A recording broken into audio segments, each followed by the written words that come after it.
right. Are we recording? Do the right stuff. Yeah. We on? We good? We ready? Let's go. Good morning, good afternoon, good evening, wherever in the world you are. Welcome to the Matt Kim podcast. I am Matt Kim, joined by my co-host, Peter Saddington. Always good to be here, guys. Let's go. Ready for a new week, new adventure, and let's start right away. Did you watch the Super Bowl? No. You didn't? Not at all. I think it was let down in the very beginning. Yeah, see if you can look up the numbers on it. I think this was the most watched Super Bowl in recent history. Well, the Taylor Swift effect is strong. Yeah, they got to have those. They got to run those extra ads, man. Got to run those extra Pfizer ads. They are. I did watch it. I didn't watch Super Bowl last year. I watched it this year. I watched it with my family, and I had to sign up for Paramount Plus trial. That was in order to watch it. That was my cock block. Once I saw that, I had to, because we were thinking about watching it as a family, and I went onto the TV computer and I was like, okay, so clearly I have to sign up for this thing, and I decided, nope, we're not going to watch it. We'll just watch the replays later, guys. Super Bowl 2024 is the most watched telecast in U.S. history with over 123 million viewers. Amazing. Wow. What an amazing entertainment show. Oh, 130 million people. That's an amazing 123 million. Don't give them extra. 123.4 million viewers saw the Kansas City Chiefs beat the San Francisco 49ers 25-22. And that spread, the 25-22, that spread of a 3-point differential is how you make that money, baby. People making that money on that spread, baby. That 3-point differential, you guys know, for the bettors out there, that's how you make the most money. So I remember watching it, and I was thinking, oh my gosh, like San Francisco is winning. This doesn't make any sense. And they were winning at halftime, and I was like, all right, this doesn't make any sense. And they were winning in the fourth quarter, and I was like, all right, this doesn't make any sense. And then they tied at the end of the fourth quarter. I'm like, oh, okay, I see it. And then they went to overtime, and I was like, all right, when's it coming? When's it coming? When's it coming? Yep. Oh, yeah, there it is. And Kansas City Chiefs. You got it, baby. Right on script. I think it might have been President Biden who said that it was the right script or something like this. Yeah, we will get into Dark Brandon later in the show for sure, because I want to talk about the initiative to paint Biden in a weird light. We'll get back to that. But I want to stick to the Super Bowl. So the only clips that I saw were of all these runs and plays that were made where it seems like people were missing tackles. Is that what it looks like to you? Well, I'll be honest with you. Again, I didn't watch the Super Bowl. I just watched the clips later that evening and the next morning. And it seemed like there were a lot of clips where people were just missing those tackles for some reason. From the perspective of a football game, football entertainment, I thought it was entertaining. Amazing entertainment. Amazing entertainment.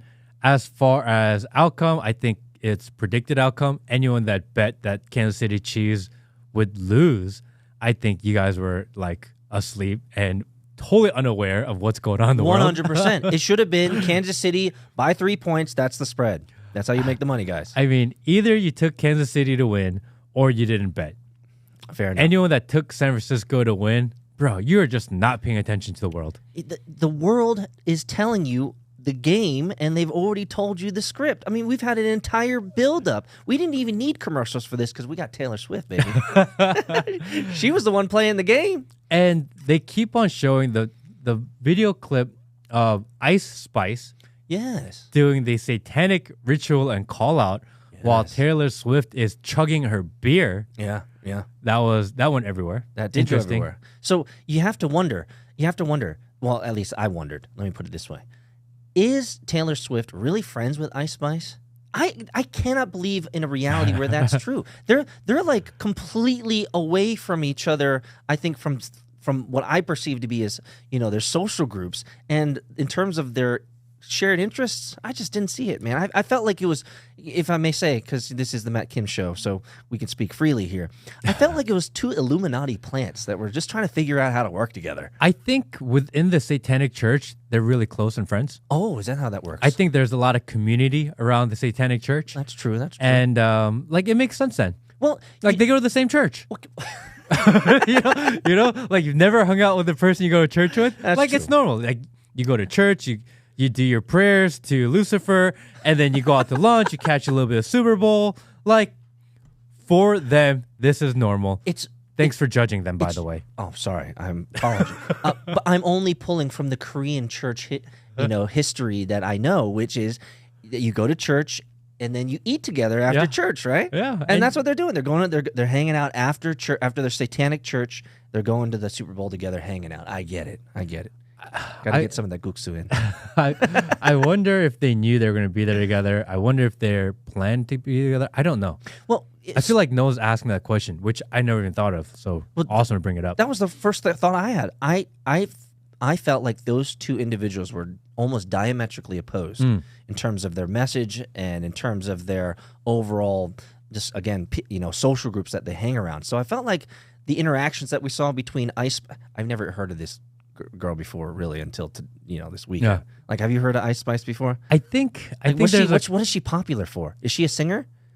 Is that what she's good for? I'm not sure. I think this guy doesn't even know either, brother. I think there's a clip going around of the Nelk Boys asking Donald Trump what he thinks about Ice Spice, and it's like describe Joe Biden in one word, describe Vladimir Putin in one word, describe whatever in one word. Ice Spice, and they said describe Ice Spice in one word, and he's like, I don't know who that is. I think there's a clip somewhere. So maybe they're just trying to push her to the forefront because she's the next puppet to be used to corral the masses.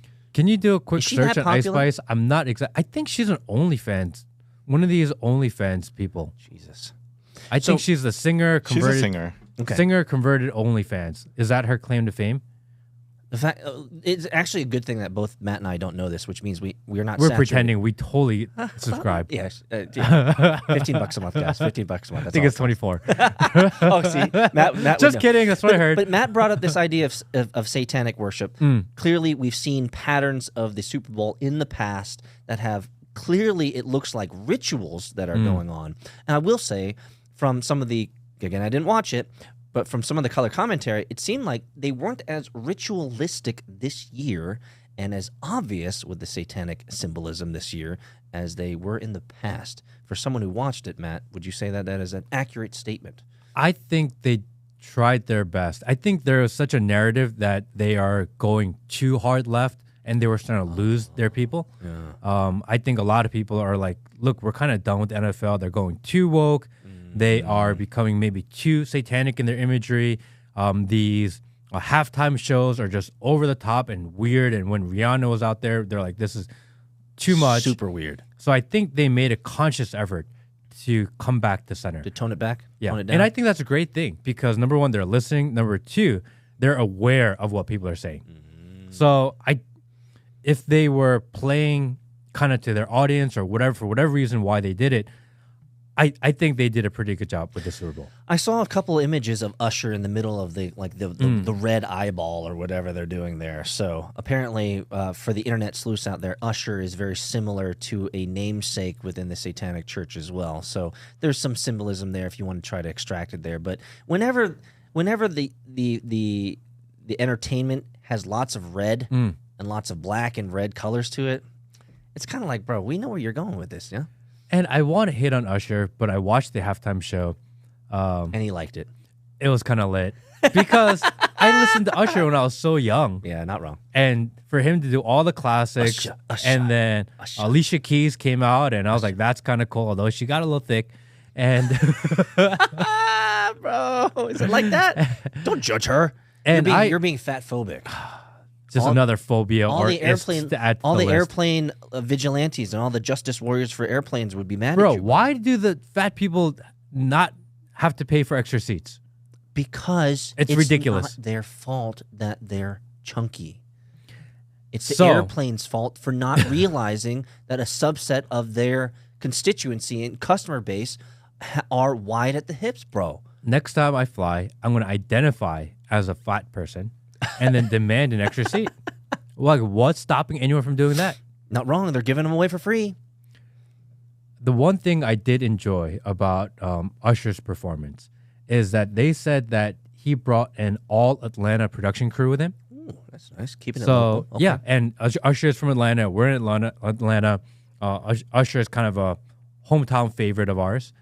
And for him to bring his entire Atlanta crew to do the production, I thought that was cool. That's always good. Yeah. We're Little hats off to him for doing for that. everybody out there. Matt and I are big on local businesses and supporting local businesses. Yeah, the marching band was a local high school also. Really? That's legit. Yeah, so that's pretty cool. He didn't have to do that. He could have done all West Coast, but to bring the entire staff from Atlanta, and Atlanta, it's weird, it's getting different, but we try to support here best we can. It's still a good look, Usher. We'll give you a hat tip for that. What are you trying to show us here? So Will? Ice Spice, she was nominated for a Grammy for a duo with Taylor Swift. If you see, this year, best pop duo group performance. She was a new artist last year, so.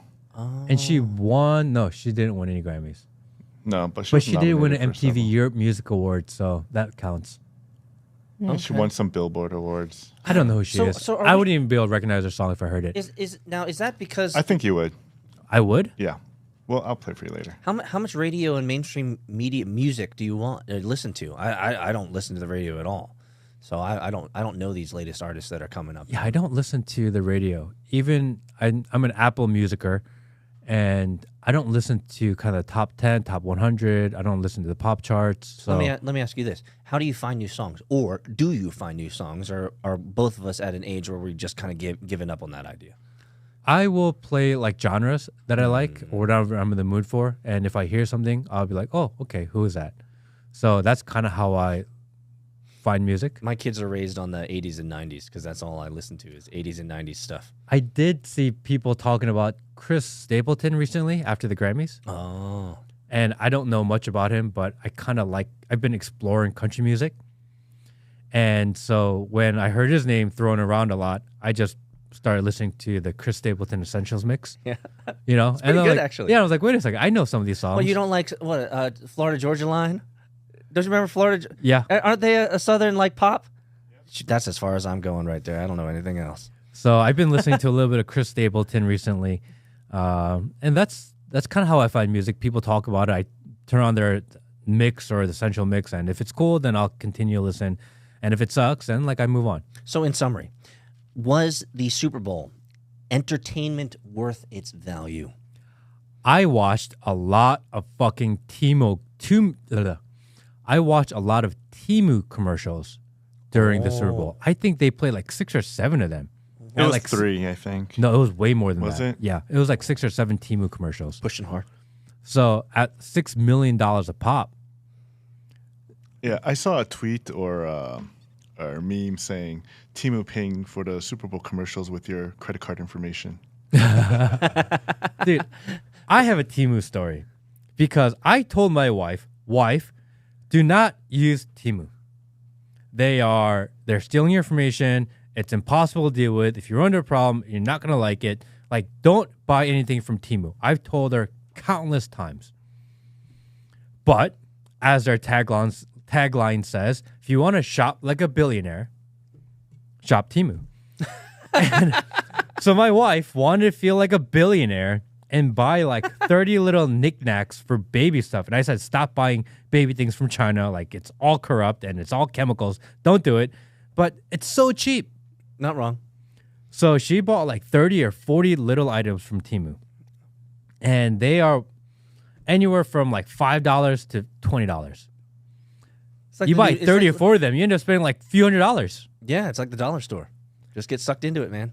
So she bought this big box of 30 or 4 items from Temu, and they were supposed to arrive before Christmas. I think 5 days before Christmas, we get a box, and it is a plastic shelf. That's I got a story too, but I'll let you finish. It is the box about the size of what the box of little knickknacks would be, but it's a plastic shelf. So my wife calls Temu, and she's like, hey, you sent me the wrong thing. And they're like, no, we shipped it out. We have the shipping record. You actually signed for it. And my wife was like, I did sign for it. I opened the box. It's a plastic shelf. I'm supposed to get 30 pieces of clothing and toys and whatever for my kid. You sent me a plastic shelf. And it's about the same way. It's plastic. Yeah. And they're like, well, can you send us the picture? She sends a picture. It's a box. They're like, well, this is what we sent you. I'm like, yes, we know this is what you sent us. You sent us a box. What's the problem? And she's like, no, this is not the right item. And they're like, no, it says we shipped it to you. And yes, we received it. this is not what we ordered. This is like talking to bad AI. She talked to like 5 or 6 different people. She has all the emails, all the messages. It goes back and forth, back and forth. Show us a picture. Here's a picture. We send it to you. Here's a record of us sending it to you. No, we received it, but this is not what you're supposed to send. It went back and forth for like a month. The amount of time they spent on that would have been cheaper if they just shut up and shipped you the right thing. After a month, we're like, all right, this is bullshit. Hey, Amex, we're going to file a claim. Yeah, cancel it. You can dispute anything with Amex. Yes. They're fantastic. Unfortunately, what Amex did was they contacted Temu and like, hey, they said they didn't receive their item. Temu was like, no, we sent it to them. Look, here's a receipt. We shipped it out. And here's them signing for it. They received it. That's like AI talking to AI now. It's like, you know when there's those prank calls of the Chinese... talking to the Chinese guy. taking hello. Yep. Egg roll, no egg roll. No, I send you egg roll. No, you send me noodles. You said 3 egg roll. No, I want noodles. So after a month, Amex was like, no, they provided proof that they sent it to you. We have to charge you for this. Oh my gosh. So I have to call Amex, be like, no, somebody help me here. They sent me a box. We ordered 30 items. They sent me a plastic shelf. This is ridiculous. Like, okay, we'll dispute it again. Yes. Don't buy anything from Temu. It's ridiculous. Unless you want Temu to spend all this capital on their employees going through these roundabouts. I mean, that's a great. Actually, you could put Temu out of business if you kept doing that. Call them every time. They pay their employees like $2 an hour, so they don't care at all. And they have so much money that they're willing to spend $42 million plus. I have no idea on Super Bowl ads. And all those TikTokers are buying stuff on Temu. That's how it works. That's if how you're it on works. TikTok, you've definitely got the opportunity to sponsor stuff on Temu. Exactly. My experience with Temu has been horrible. I'm still fighting for it. They still owe me $300-something. And they keep on telling me they shipped it to me, which they did ship me a package. Nowhere. It was a box. So Temu, we know that we have a global audience. We know that we have Temu team members and customer service reps that listen to us, as well as executives from Temu who watch the Matt Kim podcast. You know what to do. Do the right thing. Eat a dick. No, what he really means, eat a dick means sponsor for $15,000 a month the Matt Kim podcast. We'll be awaiting your correspondence soon. That's how it works. Right there. Do the right thing, Temu. Do the right thing. I will never agree with Temu. I think it's horrible what they're doing because what they're doing is they're buying all the cheapest shit from the Chinese factories and they're basically going around Amazon, except you don't get the Amazon support. Nope. I don't know. It's like... I think Temu is more like buying a mystery box. It's more like buying not even Alibaba because Alibaba used to be a thing. What was the cheaper version of Alibaba? Oh, I know exactly. Wish. Was it Wish? Yeah, It's it was more. Wish. Temu is more like a reincarnation of Wish. Yeah. Those internet scams, guys. Yeah. And once Temu they take all the product and they get all your data, then they're just going to close down and open up as another Wish type company. They'll have all your data and they'll be able to target you with advertisement. You'll never shake them from your system. Don't fuck with Temu. Yeah. And then suddenly you wake up on a Thursday and suddenly you have new credit cards made out in your name and they're from China. Bro, that's how it works. So, rant over. Guys, the short story is don't buy anything from Temu. Executives, you know what to do. Did you watch the Christian ad? Oh, bro. That was weird. I saw that and I knew immediately the messaging and narrative that they were trying to do. When I there. first watched it, and actually, let's see if we can play it. I jotted down the website. This really threw me off. It had me thinking it for a second. Really? Because at first glance, I was like, oh, wow. There is a Christian organization advertising the Super Bowl. I didn't expect that. Good for them. And their message was a little weird, but it was of service. Mm-hmm. So I was like, from my initial thought, I was like, okay, I don't mind this. Mm-hmm. Actually, it's interesting that they would spend the money to have this advertisement. Yeah. And then I thought about all the imagery and what they were talking about. I was like, huh. It's always the imagery. I was like, it's weird. Symbolism will always be their downfall. They were, let me see. Kind of reminds me of the there's an AI artist that is, what he's doing is he's taking all I don't know if you've seen this, but he's taking all these OnlyFans and all these like thoughts and all their videos and pictures, and he's using AI to like dress them. And I forget what the theme is called, but it's making its rounds on social media. That if you're a OnlyFans girl and you're half naked in all your pictures, don't let this guy grab your stuff because he'll just put clothes on all of you and make you actually look like a regular human being. So that reminds me of what I'm trying to bring to is AI artists, and this is a Reddit thing, and it cracks me up. Whenever there's a Reddit post of a white mom holding like a black baby, and what the AI artists do is they take that and they show this is what it would look like if you actually breeded within your race and you weren't beat up by a black guy or something like this, or some type of joke like this. The whole idea is their imagery. If you noticed, it's always a white person. Did you notice that in the ad? It's always a white person kneeling at the foot of the trans, the foot of the. See if you can pull this up. Let's watch. I don't know how long it is. Immigrant. So Actually, the imagery is really consistent in that they're trying to demean the Caucasians. Yeah, it's a 1 minute. It's a 1 minute thing. Are we bringing that up here? Yeah, let's just watch it real quickly. But just notice that it's always a white person kneeling. Yeah, we're about to find out. I thought at first glance I didn't hate it, and then it took me a second to like think about it before I realized I hated it. And Will is playing with the computer. Yeah, we're bringing it up. It's not easy to run computers these days. All right. But all right, so this is a white person washing the feet. This is another white person washing the feet of maybe a migrant, washing the feet of a trans. Is she trans? She's just a lesbian. Washing the feet of a native. That looks like Hillary Clinton, by the way. Washing the feet of an abortionist. Washing the feet of a poor, maybe drug person. A drunk. Washing the feet of another migrant. Another immigrant. Another immigrant. Oh, she's black. Oh, yes. Okay, wow.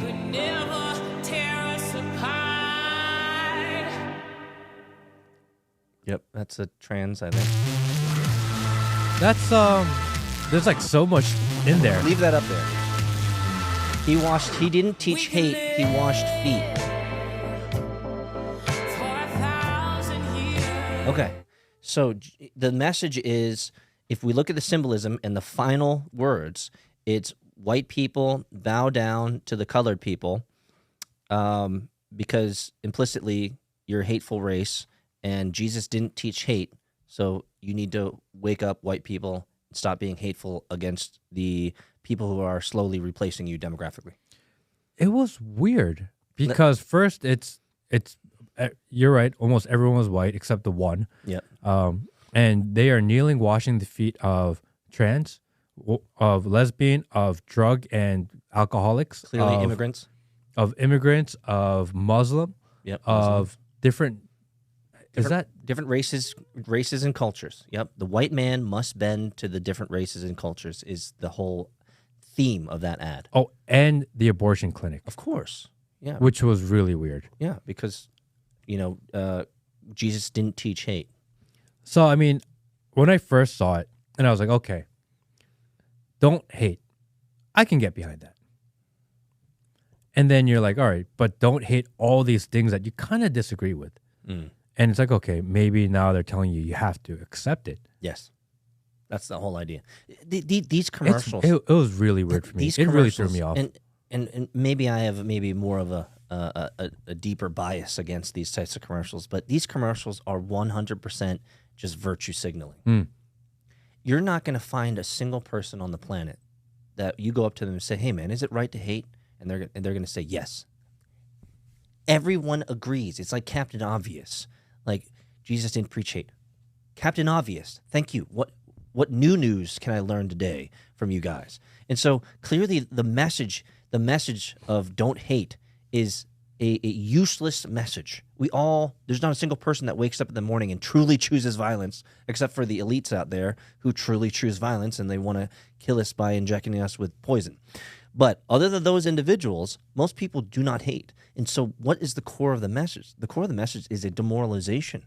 The core of the message is a demoralization of Caucasian and white culture, in that you need to bend the knee to these other cultures because clearly there's a hierarchy, and the hierarchy is that the white man is the lowest on the totem pole. This has been the narrative for a decade now, even more than that. So I find even as an Asian American, I find it to be really, I was somewhat offended when I first saw that, because it just, the imagery itself reveals the message. What is this organization? This is just a way for them to increase their ESG score so that when they get investors from BlackRock and Vanguard and State Street, that they'll look at their ESG score and say, man, you guys aren't producing any value, but daggone, your ESG score is a lot. So let's give you and invest $100 million in you so you guys can continue to promote your anti-hate rhetoric and ensure that everybody knows of how they should live. Essentially, they're just promoting this falsehood and this narrative of that the white person is lesser than the colored person, which is the way that I see it. I think it's black and white. Could get us or not monetized. Could get us censored if that's fine. But I just don't see any. The pattern is clear, man. To me, it really irks me when these types of patterns of imagery are so blatantly obvious to me. You're putting one race below others, and that is in stark contrast to everything that we're supposed to be taught as kids, is where, color of your skin doesn't matter. It's the content of your character. On their website, they have, what is your stance on their FAQs? What is your stance on the LGBTQ plus community? These are probably the most common questions we receive, and we understand why. Many of those who represent Jesus have made people in the LGBTQ plus community feel judged and excluded, and others in the Jesus community have simply ignored their stories and lived experiences. So let us be clear in our opinion. Jesus loves gay people and Jesus loves trans people. The LGBTQ plus community, like all people, is invited to explore the story of Jesus and consider an example of unconditional love, grace, and forgiveness of others. No matter who you are invited to explore the story of Jesus and consider what it means for your life. Well, here's my color commentary. Jesus is not just a story about love. Jesus is a story about transformation. Jesus loves you so much that he is willing to, under the theology of Christianity in the New Testament, Jesus loves you so much that he was willing to die for your sins so that you wouldn't stay in sin. That is the often missed part of the narrative of Jesus. It's always like, Jesus loves everybody. You're not wrong. Jesus loves everybody. That's the narrative. However, he also, a part of that love is a transformation that you will move away from sin. You'll move away from a negative, bad lifestyle, bad decisions, these types of things. And so I remember hearing a pastor one time in a church say it's clear as day. It's as simple as this. Jesus loved you so much that he wants you to not stay in your sin, that he wants you to be transformed by that love to a better life. And so that is the thing that is often missed. So the ones who follow that doctrine, follow that messaging of Christ, would look at this and say, you're not wrong. Jesus doesn't hate people. He loves everybody, but he doesn't celebrate sin. And he still will call out the sinners. Yes. Jesus was very much comfortable with running into temples, upending tables, because he was against the Jewish people in the temples doing usury or loaning out money to the Gentiles. Right? He didn't have any problems, shaking a fist and making it obvious that you are caught up in your own sin. You need to change. The day of the Lord, which is used in the Bible a lot, the day of the Lord is near. Right? And so we don't know when the day of salvation is going to be, but you need to get right with God because the day of salvation is going to come. The day of the Lord is going to come. So Jesus loves you so much that he doesn't want you to stay in your sin. He wants you to be better. He wants you to be healthier. He wants you to be wiser, make good decisions. And obviously, at the end of the day, love the Lord your God. So, final question on Super Bowl. Is the NFL rigged? 100%. Whoa. 100%. Whoa. I don't know if it is. It's registered as a sports entertainment business, not a sports athletic industry. But because there are so many entertainment components to it. Yeah, and so because it has not only the guys, but because also so is the NBA, so is every other sport. That's why they're all scripted. entertainment. They're all scripted. They all know the outcome. Why do you think let's just think of the satanic rituals they do at the NFL game. The only reason they can create a satanic ritual with that much detail and that much specificity is because it's purely a show. Let me sit you on this. The best athletes in the world play in the best football players on the planet play in the NFL. Yes. We agree. Amazing. The best sports athletes in football play in the NFL, and they are the best entertainment you'll ever receive. They're the best. They're the best of the best. So they should be deeply entertaining, regardless of outcome. That is the bread and circuses from the Roman days, brother. It hasn't changed. Just a reminder to everyone, the gladiators fighting each other were not real. That actual gladiators that we think of, because we call football players modern-day gladiators, the reality is gladiators themselves were all for show. This is a fact. We all know it. Yes. You've just been told by media and movies that they actually fought to the death. No, they were actually a protected class. Yes. So this we know is true. You can't have all your best gladiators suddenly get cut up, get gangrene, and die. They're your best entertainers. So even in the Roman times, it was all scripted. It was all played out. We'll let you guys decide. Is the NFL scripted or not? Maybe drop a comment. Let us know. You can hit us up on the X and let us know. Flame us up. Peter, you're so wrong, man. It's not scripted. Wrestling is real. So pivoting from Super Bowl, the most odd thing I saw on the internet after the Super Bowl ended was the Dark Brandon tweet. Can you pull up that tweet, Will? That picture? I feel like we're in an Inception where there's like a Russian doll in another Russian doll in another Russian doll, and no one realizes that it's just one thing after another. And for the Democratic social media masterminds behind Joe Biden, they've accepted this meme of Dark Brandon, it's kind of like the left and the Democrats accepting Let's Go Brandon. Like you were never supposed to accept that. It was you know what I'm saying? Are they that obtuse? So it's a picture with Joe Biden with lasers, red lasers coming from his eyes with the sinister grin. And it says, just like we drew it up.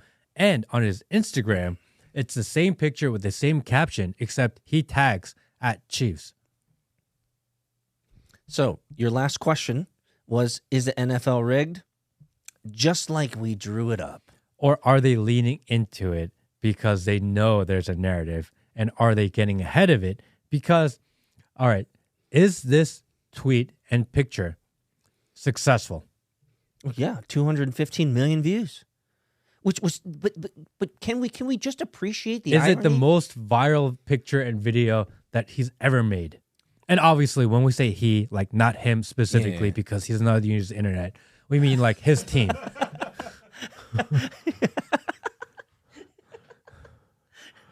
You don't know how to use the internet? Yeah. I don't know why I'm cracking up so much about that, but it probably because it really tickles a funny bone. Like the man can't speak. Oh my! Have you seen him recently? Oh, bro, Jesus. People are making fun of us, man. Every time he opens his mouth, it's just like... Because on the Thursday before, he had his press conference. We had the John Herr special investigation report where they said he seems like an old man losing his memory. And then for 3 days, New York Times and CNN and MSNBC, they were like, oh, does he have dementia? And they were questioning him. They were doing that. Yeah.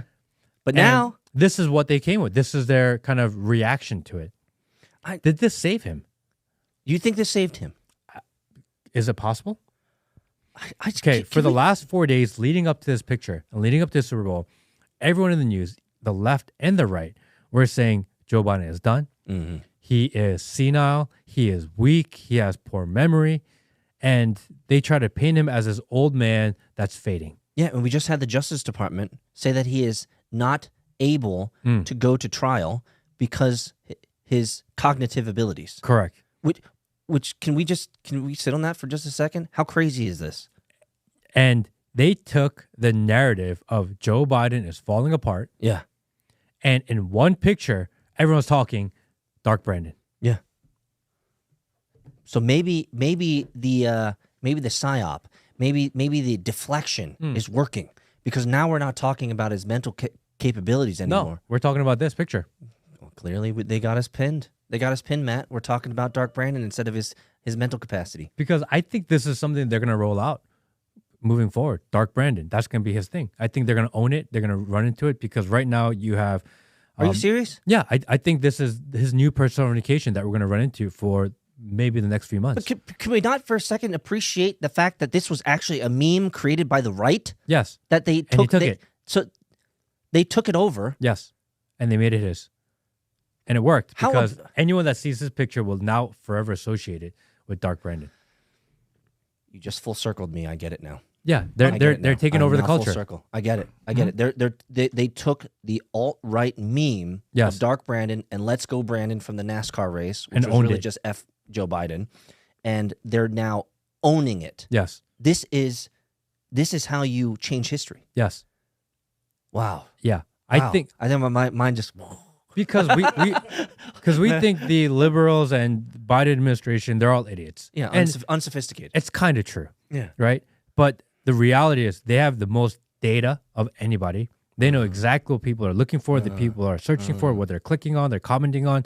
They know what you're searching on your internet. They know everything about you. No one has more data than the Biden administration into your personal life. Not wrong. And your communications and what you search and what you talk about, when you look at. They know everything. And after all that data analysis, and they probably spent millions of dollars combing through all the data, they're like, how do we break this narrative that Joe Biden is failing, that he's stupid, that he is losing his mental capacity? How do we fight that? And how do we fight against the fact that Trump is becoming kind of a hero? Yeah. You can't make Joe Biden a hero and Trump a hero and try to have them both compete as hero because he would lose. So how do you help Joe Biden? How do you separate himself? Make him the bad guy. The anti-hero. Make him the evil guy. Make him the Darth Vader of the conversation, which a lot of people actually support Darth Vader. Which is the anti-hero. Yes. He's oh my gosh, Matt. This is why I joined the Matt Kim podcast, everybody, to be awake and to be awoken. You just full circled me, man. So wow. So now, wow. That was true. Wow. No, but at the same time, if I can go a little farther, the logician in me, the logic in me, seems like you're giving too much credit to the Democratic Party. Because you're telling me that the Democratic Party is so sophisticated that they have all this data clearly, and they're seeing the writing on the wall, they're seeing the trends, they're seeing the socials, they're seeing how everyone's using these memes against their presidential candidate. And so what you're telling me is they're saying, let's own it. Yeah. Let's own the shit sandwich. And as long as we own the shit sandwich, we can promote the right narrative for the shit sandwich, even though it was not originated by us, but we have taken it on. I mean, if anything, maybe they learned from President Trump. They put the mugshot out on President Trump, and it was supposed to be humiliating for him. It was supposed to destroy him. We have T-shirts now. And we have one hanging on the wall. Yeah, I got the T-shirt, guys. Yeah, it became a symbol of kind of... Fuck the man. Yeah, damn the man. Yeah. And all of a sudden, there's this narrative of President Biden being incompetent, and now you have this sinister, and you're like, damn. So he's like, he's Batman. He's not the hero we need, but he's the hero we deserve. Exactly what they're trying to push, I think. Because how do you change the narrative? Let's crack it up here. If you just let him be and you're like, no, like let's go Brandon, it's frustrating, and they try to fight against it, then he's going to look really weak and even more incompetent and even more senile. Wow. So every time the alt-right says, let's go Brandon, people are going to interpret that as like they're supporting him. I don't know about supporting him, but at least it's shifting the narrative and perception. Because right now, he needs to build his base. Man. What he's losing is his base. I'm getting mind blown right now because when I look at this from who I am, you guys kind of know who I am, Matt knows who I am. When I see this, I look at this and this makes zero sense that you would have such a dark picture of a silhouette of a man that creates in every single graphic novel you've ever seen. When you have this type of color palette, that's the bad guy. Yep. Because they're not in light. And of course, he has laser eyes. Yep. Which is like every single bad guy, if in space, they have green or red eyes, right? So like for me, I'm looking at this and this is not the right narrative that you want to have as your president. But what you're telling me is this is exactly what we deserve. This is they have no choice. He is so unpopular, right? My mind is blown, bro. He is so unpopular. I can't People believe are this. extremely questioning his mental facilities. Mm-hmm. What else do you do? How do you change the narrative of who Brandon is, and you make him the Dark Brandon? You telling me they've owned the shit sandwich? Mm-hmm. Wow. Because if you think of the movie, which most people are familiar with, Joker. Yes. Joker is a bad guy. Yeah. He kills everyone in He's that the movie. anti-hero. But you watch it and you're like, I kind of fuck with that guy. Right? You kind of relate to him a little bit. with that guy. Yeah. He makes sense to you because they explore his story and he commits all these crimes. But part of you is like, yeah, I hope he kills everybody. Yeah. For me, when I watched the Joker, it was very similar. It was, I kind of understand him. Yes, You know? I understand him. Oh my gosh. He is doing whatever he can to fight against the For- tyranny of Orange Man Bad. Free Thinker Army in the Discord. I know you're there. We have a new convert to the Biden campaign. Please, please start spam in the Discord. Let Matt free Matt. He's getting. Matt likes ice cream too. And obviously, it's not that I'm saying I think it's going to be effective in the long run. I don't know if it's going to be effective. However, what I do know is that in a matter of 3 days, they've changed the conversation. I just find it fascinating that two things. Number one, he has denied the cognition test. Number one, and number two, the Justice Department has said that he is not cognitively well enough to stand trial. But yet, implicitly to that statement is he's not cogent enough to stand trial, but he's cogent enough to lead 350 million people in America? Yes. How is this a thing, Matt? I have no Please, idea. Unpack this for me. I cannot understand this logic whatsoever. There is nothing I can say to make you feel better about that. That is just the reality of our lives. It's so messed up. Dark Brandon is literally the first president in history who cannot pass a cognition Well, test. we don't know that because he doesn't take one. Come on, that's like getting caught by the police, getting pulled over, and you're clearly drunk. Everybody knows it. You can't speak anything, and then when they say you need to take the breathalyzer test, you're like, "No, I'm good. No, I'm good. No, I don't need it." It's like, oh, another step and layer in the 4D chess of Dark Brandon. What if what they're trying to do is actually make him seem evil, let him own it, because they know for sure that he's not going to make it all the way to the election. So if you make him as evil as you can, and you bring in someone shiny like a Gavin Newsom in June around the Democratic National Committee convention time, and you make him shinier, then all of a sudden he seems even better because they've made Dark Brandon seem so dark and evil. Maybe that's what they're trying to do. Maybe they're intentionally trying to make him seem evil because they can put someone shiny in front of him, and him being not cogent, him not being aware, and then you bring someone like a Gavin Newsom who's so smart, so quick with his words, so quick in his thinking. yeah. All of a sudden, he sharp. seems even sharper by contrast. Oh. Don't you think that's going to backfire though? Aren't people going to look? Aren't they going to compare him against Trump though? Who? Dark Brandon. I mean, the idea So is that what you're saying in this 5D, 4D chess of the Democratic Party is that they are intentionally darkening him. Biden so that a mysterious, wonderful new character can enter the game, and this shining new star, also known as Gavin Newsom or Big Mike, will come in, and since the contrast is so stark because Dark Brandon's such a bad guy now, that anything is better than Dark Brandon. Yes. Theoretically.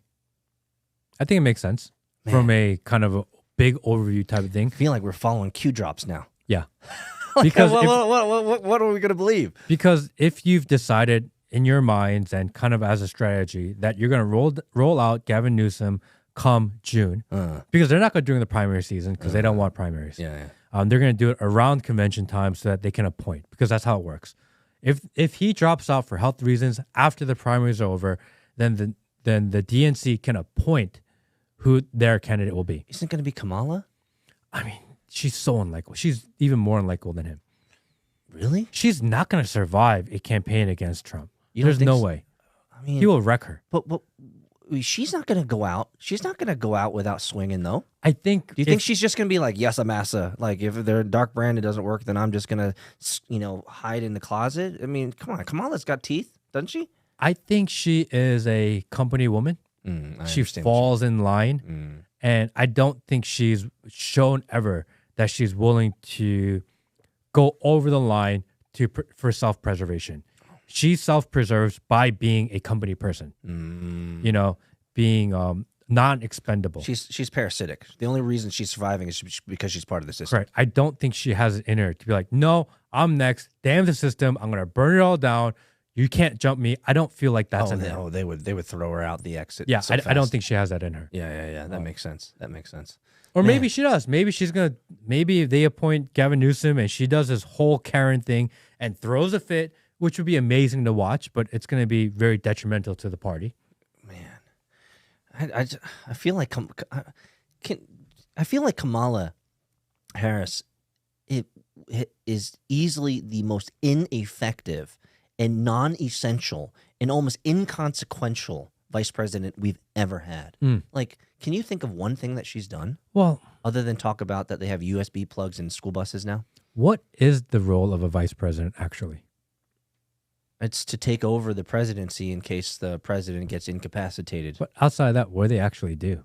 I think they're supposed to I don't think they really do much. supposed to use, have really big knee pads and just Slong it away. slobber on those knobs. I just wanted to get that out of my system. Well, congratulations. Slobber on those knobs. I mean, I think no one will argue that she has been effective in her position. Like we all know, she's literally the border czar. Yeah, oh, that's right. She's done a great job at the She's border. literally in charge of the border czar, and she's in charge of AI. These are the two things that she's been tasked with to spearhead, and both things failed miserably at. So I don't think anyone's going to say that Kamala's doing a great job.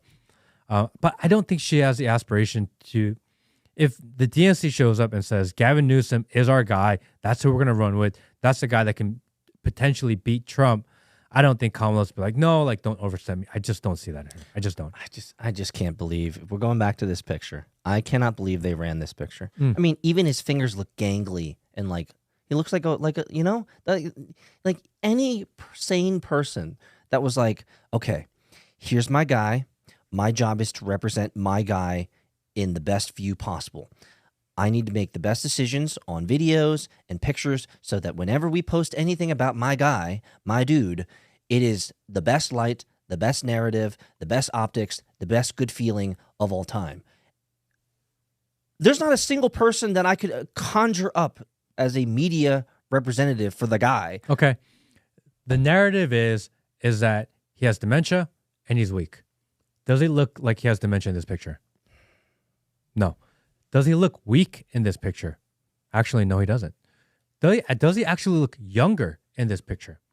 Does he look more stable and more of a leader in this picture? You're selling me. Yeah. You're selling me. Yeah.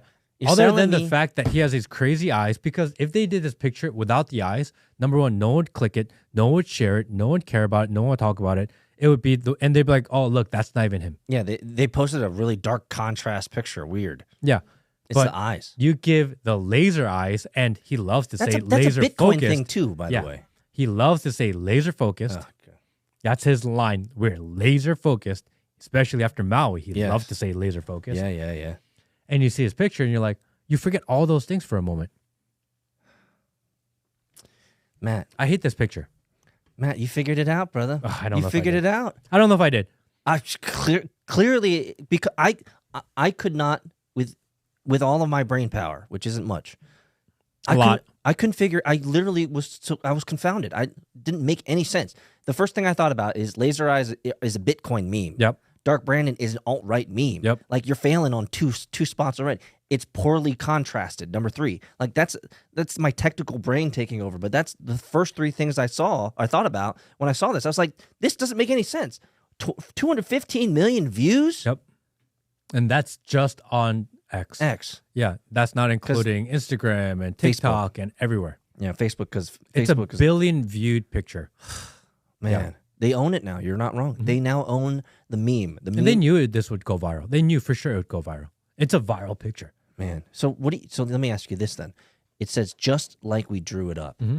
What do you think he's referring to there? They're just leaning into it because there's this was all planned. Yeah, there's this theory that the NFL is rigged, the Chiefs were supposed to win, and they are playing into the pop culture of people saying, NFL is rigged. Oh my god. This is a 5D picture. Are you serious? I think so. I think this may be I hate giving them credit. I think this may be the smartest picture and post they've made in his entire presidency because it's the most effective. It's worked.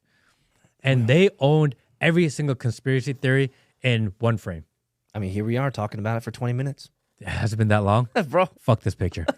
Let's move on. Fuck this guy. Because last week, Tucker Carlson went to Russia to see Vladimir Putin. We talked about it last week's episode. Yeah, we did. And the media we talked about last week went nuts. They lost their shit. We showed Hillary Clinton and CNN just absolutely losing. They called him a useful idiot. They called him a Russia spy. I think Hillary called him Russia's puppy dog or something like this. Dog. Yep. They lost their shit.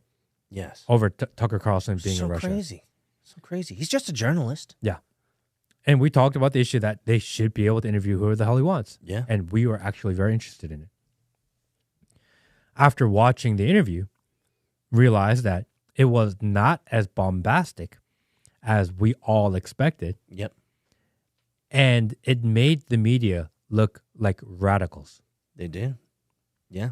I don't know if that was a plan, but that was the effect. The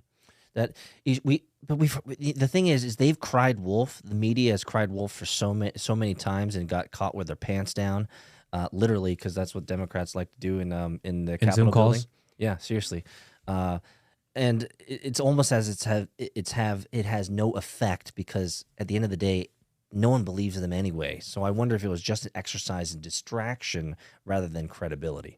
Because they don't have any credibility, if you ask me. I think the entire week leading up to the interview, every single news channel was flooded with anti-Tucker, anti-Putin rhetoric. Oh, it was all over the place, for sure. And then it came, and even up to the morning of that interview, they just went crazy. And the interview came out, and as soon as the interview came out, they're like, fuck. Yeah, and the thing is, you use the word bombastic. It wasn't that bombastic of an interview. It wasn't. Putin did steamroll him on a lot of things, and it is what it is. He's a high, powerful person. He's going to say what he wants to say, and I think that a lot of critics said that Tucker didn't ask him the questions that was on everyone's mind, about social issues, trans issues, these types of things. But I think overall it was an interesting conversation, but certainly didn't have the smoking guns that all the mainstream media people were looking for, right? And I think they lost a lot of credibility that week because of it. I think I almost want to say that's even why they had to get on Joe Biden a little bit. Oh. Because they lost so much credibility that week. And everyone saw them for what they were, which is completely overreact and preemptively panic. But you've seen the clips just in the last couple of days, though, of the news media talking about how awake and how cogent and how strong mentally Biden is, despite the fact that the Justice Department and all this says that he's not mentally fit.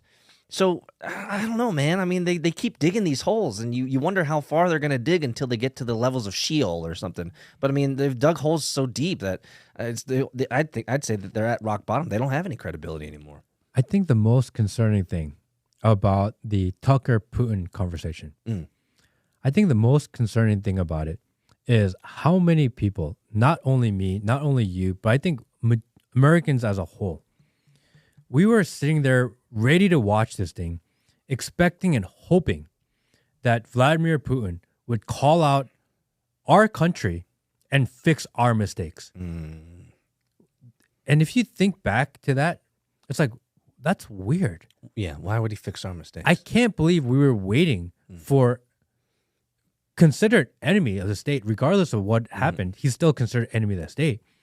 That we're hoping and almost praying that the leader of the enemy of the state will solve our problems. Yeah. And it's like, damn, we're so lost, and we have such lack of leadership that we're looking for anyone to lead at this point. Ooh, that's a good point. That's a good point. And in 100% concession, because I made a video about this on X, I don't wait for political interviews. Yeah. That's just not my thing. But I was like that. Yeah. I was waiting on pins and needles to see, and I'll give you my perspective.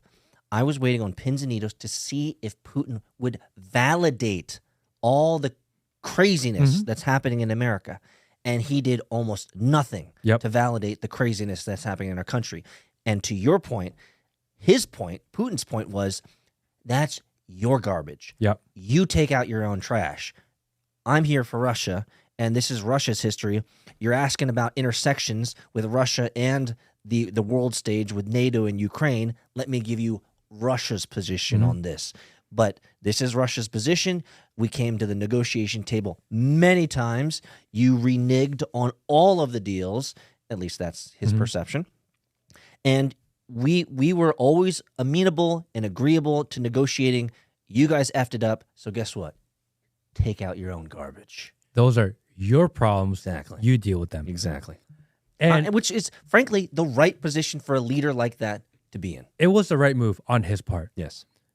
I, like you, was waiting for him to ream American society. Validate us. Yeah. Validate me, please. And again, He didn't do it. just the fact that we expected it, wanted it, and almost felt disappointed that he didn't. I think there was a lot of people out there. It's like they were expecting this huge bomb to be dropped. Yeah. And that would be like, yeah, Putin's on our side. We're like, wait a second, what? Yeah. He's actually not on our side at all. Yeah, like, why do we want that? Yeah. You know what I mean? Like, why were we even thinking that? And if I can, oh man, I love this conversation. I think part of that is because we've been traumatized. We've been sifted through the mud, the grime, and the dirt with our mainstream media, the politicians, and the elites who are constantly talking down to us. Like, even for someone who is confident in your business and your life and your family life, and things are relatively good, right? The glass is half full. Same for me. It just showed that even people, and I'll just speak for myself, people like me who feel like I'm relatively unaffected by the social and the world and all the politics and all the negativity, even I had a moment where I was like, damn, did I get played? Did I get played? Because I'm like you, maybe not like you, but I wanted Putin to validate me. Yeah. I'm watching the clown circus of what's going on in our politics and social, our schools, and I'm just hoping that Putin would be like, all you guys validated. Y'all are crazy. The trans thing is crazy. All the DEI stuff is crazy. What you're doing against Elon Musk is crazy. What you're doing against the Christians are crazy. What you're doing, the CBDCs are crazy. Like, but he said none of that. None. He didn't. I had like the biggest blue balls. And again, that's 100% on us for wanting it. Yeah. As not on him for not doing it. Again, he was like, I'm Russian. I'm talking about Russia. I care about Russia. Yeah. And which is a stark contrast to, say, a Dark Brandon, who is like, oh, let's talk about your country. Let's talk about your country. Let's talk about over there. Let's talk about that war. Let's talk about that war. And we're like, no, like, we want you to talk about America. You bring up a great point in that, and let me rephrase what you said, but it's almost like America is truly starving for leadership. Yes. So much so. America first leadership. Yes, America first leadership. We're starving so much so that we're on pins and needles waiting for another country's leader to make us feel valid. It's like, that's a meta level shit right there. If anything, my takeaway from the Putin interview was that for Vladimir Putin, he is Russia first. As he should be. Which he should be. He does what he thinks is right for his people. Maybe those decisions aren't what's best for us over here. But again, he does what he thinks is best for his people. That's what I took from it. That he truly cares about what he's doing, why he's doing it. And again, sometimes if both sides believe in their side only, then there's going to be conflict. That's just how wars are. However, I think that's what I got from it. He is Russia first guy. And that's all he wanted to talk about, his Russia stance. Yes. And if we were to extend that just a little bit, a powerful narrative that comes out of that is, damn, it was so obvious that Putin is Russia first. Why don't we have that? Yes. Why don't we have an America first leader? Why are we engaged in all of these international events, international conflicts, international brouhahas? Like, why are we still the world police, if we want to put it that way? Russia clearly has, and we can talk about, the banksters not being able to get into Russia is part of that while they're trying to destroy Russia. We could talk about how the big corporate machines of technology can't get into Russia, and that's why they're trying to defeat Russia so they can get fair. There's always economics at play. But at the end of the day, it's clear that Putin cares for his people first, and I think what America saw through the Putin interview is that we internally, maybe even intrinsically, are starved of that type of leadership. And I think that was, for me, one of the, after soaking it in, doing a little bit of retrospectives and thinking about the interview, that's what I got out of it. Is like, holy cow, the fact that we're yearning for leadership so bad that we're willing to listen to another leader like Putin shows the lack of leadership that we have in America. And final thought, can you imagine Joe Biden sitting there doing a 2-hour interview? Bro, he doesn't even know where his son died in the war. Like, He can you imagine those two sitting across the table and negotiating anything in life or having a conversation? He would be destroyed, intellectually destroyed. You can dark Brandon him all you want. There is no way he survives that. No way. There's no way he makes it past 15 minutes. Steamrolled. And even that, I'm like, damn, dude. Like, our leaders are so weak. It's huge concern. Because what if we did get in a real serious conflict that needed diplomacy? What if we got into a conflict, not these proxy wars, but we got into an active war with someone like a nuclear powerhouse like a Russia, and we needed the leaders to actually sit down and figure it out? Yeah, you need sophistication. We would get waxed in that negotiation. Oh, we would get crushed. It wouldn't even be a conversation. It would just be a dictation by the other side, because Dark Brandon wouldn't actually be able to say anything sophisticated or even be able to think. The juxtaposition between how cogent, how sophisticated a man of history, whether he interprets the history differently than the history books, is what it is. Yeah. But the man knows his history. He knows what Russia's gone through. He's trying to be part of the solution to the next great Russia, making Russia great again, these types of things. And the fact that we know, and if anyone, I can't believe it kills me when I see mainstream media pundits talking about how intelligent Dark Brandon is, how sophisticated he is, and how great of a communicator he is, and how awake and alive he is. And it's like, bro, like, are we not living in the same reality? It is truly like, Weekend at Bernie's. The guy is brain dead. Yeah. He's brain dead. He's gone. And then when I think, that's our leadership. He has the nuclear codes. Which is crazy. He has the nuclear codes. And if I think one day we may be in a position where we have to negotiate or have diplomacy with someone like a Russia and a China, and you see Putin, because we got to see him for 2 hours. Yeah. We see everything about Joe Biden. We've seen President Xi in various other forms. I'm like, damn. If we had to choose one person to sit at that table and negotiate on our behalf, I don't want it to be Joe Biden. No. I don't think anyone in their right mind is thinking, I'm glad Joe Biden is going to negotiate for us. If it's in a negotiation with world leaders, I think most people be like, I don't really like Trump. Like, he's kind of a mean tweeter, and like, he likes girls, it looks like, but I want that guy to be the guy sitting at that table. Yeah. At least he'll put up a fight. He is not going to back down, and he is clearly America first. Whether you agree with his policies or not, he's doing what he thinks is best for this country.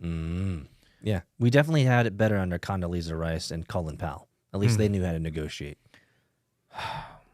I think that's what we have today. Next episode, I think we may be filming from Romania. Ooh. Interesting. Ooh. Oh, and always, I never do this. We need to do this more. If you're still watching or still listening, hit the like button. Smash the like button. We don't do the like button call out enough. And I do it because I feel like people already know to do it, so I don't have to ask people to do it. Yeah, but you still apparently, gotta- if you don't ask for it, then people don't do it. Yep. Hit the like button. Just do it. Just do it. Thank you, everyone. See you guys next week.